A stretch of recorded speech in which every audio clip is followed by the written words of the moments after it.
বাপরে শালা 500 কেজি ওজনের জলহস্তির বাচ্চা আমার কোমর ভেঙে দিল।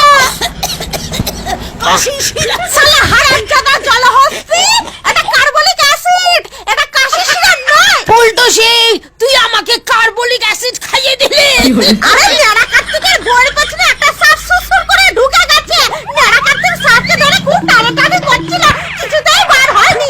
ওর বউয়ের পেছনে কার্বলিক অ্যাসিডের গন্ধ ছড়াবো, সাপটা গন্ধ শুকতে শুকতে কাশতে কাশতে অন্য গর্তে ঢুকে যাবে। সাপগুলো খুব রস হয়েছে, গর্তের মধ্যে ঢুকে পড়ে আর বংশ বিস্তার করে। চরিত্রহীন লজ্জাহীন সাপগুলোকে দৌড়ে এইভাবে মারবো, এইভাবে মারবো। তুই তো আমাকে মারতাছিস। সবসময় অন্য গর্তে ঢুকে থাকে কেন? তবে